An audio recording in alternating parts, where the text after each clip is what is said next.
God bless everyone. We're continuing to look at these having these teaching videos on Canada's roots, looking at the historical and the influence of the Bible on the foundation of this nation. And we were looking at the Salvation Army, one of the Christian organizations in this country that has helped a lot of people. There's also the thrift stores that started out, and they started collecting things in 1908 in Toronto, and the juvenile detention centers. The first one was actually in Manitoba, established in 1911. So really, in 1909 was really when the Parliament passed an act giving the organization legal status in Canada. And so the influence on this nation of Christian organization has been very high. I remember even as a kid, when I came to this country, that my parents went through a difficult situation, that the Salvation Army actually helped in particular. I remember Christmas. They even give gifts when, like I said, parents went through a difficult situation in terms of working and as an immigrant to this nation. And so we also have the YMCA, and I'll look at it into a little bit later. The YMCA is actually the name, actually, Young Men's Christian Association was started with that goal to help young Christians and to have the balance in terms of not just them knowledge, but also in terms of physical activity. And Young Men's Christian Association. We have World Vision, another organization that's helped a lot of children around in impoverished countries, and when there's a lot of wars and refugees. And the John Howard Society, again, it started in the in England, and it helps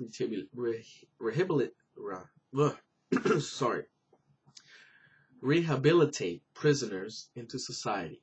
And he was around the John Wesley area, John Howard, and he was an English prisoner reformer. He actually spent some time in France in prison, so he had some first-hand account of the system. And there's a long way from the prisons that were back then in the 1700s to now.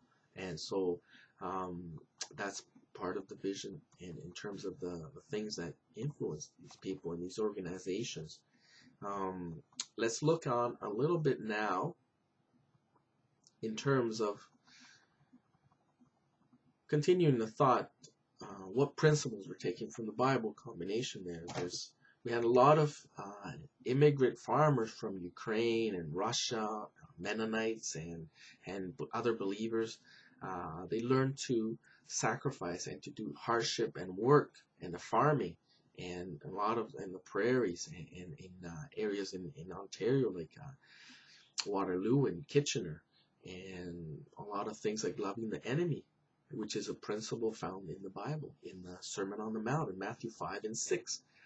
Peacemakers, the Beatitudes, to love justice. All these things are found in the Bible. Like I said, as I read Isaiah 61, helping the oppressed, the poor, the orphans, the widow, regardless of the person's belief system, regardless of the person's social status, regardless of the person's ethnicity, in terms of the male or female, or regardless of their age.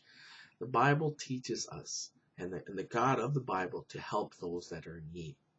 And so we've also said Children's Aid actually was started by Roman Catholics to help those that are foster system. Now, I know there's been a lot of abuse in the system, but the ideals to help was the influence from the Bible. UNICEF also.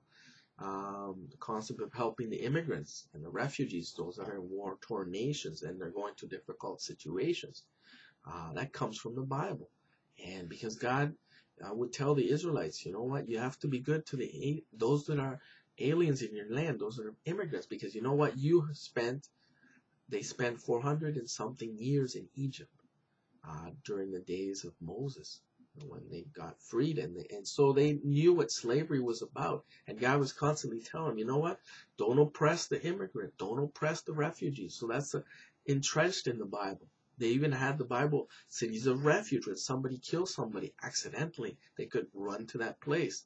Interesting, I was watching when there was the Afghanistan war, and a reporter from a major news agency was talking about, wow, these people have these things in place that when somebody kills somebody, they run to the city and they're helped. And that really, they didn't know that their influence was actually from, because Jews used to live in this area in Afghanistan, and they were obviously influenced from the Old Testament, the Bible.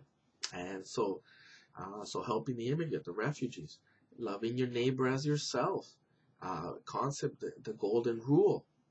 Love God with all your heart, soul, and mind, and love your neighbor as yourself. Being a good Samaritan, that terminology, Samaritan, comes from the Bible. It means helping someone regardless if other people think that they're your enemy. In this term, the Samaritans, they were enemies of the Jews. And but God tells a story about the Good Samaritan. It was the Good Samaritan that actually helped a Jew. And the religious elite just went around. So, and all of these things are influenced from the Bible, the God of the Bible, a loving and merciful and compassionate God. And Protestant work ethic, to work hard, that you shouldn't eat unless you work. And the worker is due his honest wages. Now, obviously, there's exemptions there. If you're going through disability, and if you have some kind of physical or mental difficulty, you obviously you're not going to be working. There's the need. That's when you're going to help people that are really needing help. Hate injustice, hate dishonesty, hate stealing, lying, and abuse. That's from the Bible. Those influences from the Christian Bible. Not to covet, not to want other things that don't belong to you. Be satisfied with what you have. Be happy for your neighbor to have something else that you can't. Pray for them, bless them. Be content. That's the word. Be content with a lot, or be content with little. We have to have a thankful heart at all times and at all circumstances and situations, even difficult ones. And that's when we get God's peace and love and joy in the difficult times. That's when you really understand what a person believes in. That's really when you really see the convictions come out, when you're going to difficult time, when you're going to trials, when you're going to suffering, when you're going to persecutions.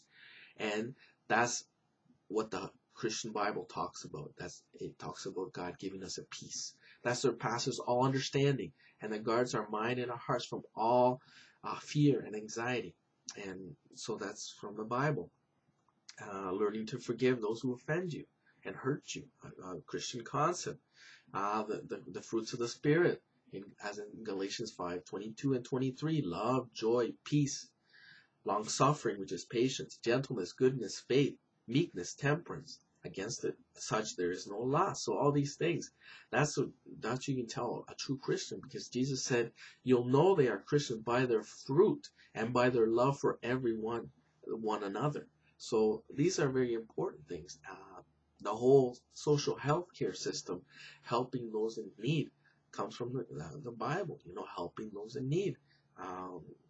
As I talked earlier, freedom of worship.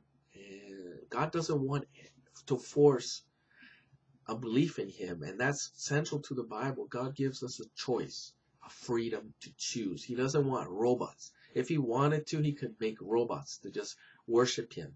And there have all the abuses when dealing with religion.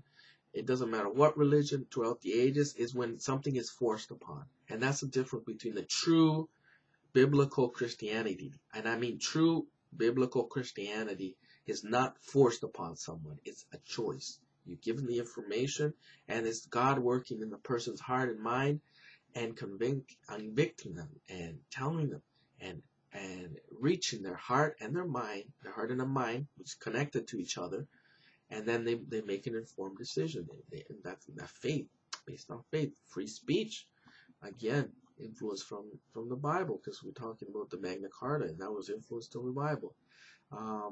You see the Mosaic Law influence a lot of laws in terms of how to keep in order a government, running a government responsible government in dealing with offenders and dealing with those that break the law, there has to be consequences.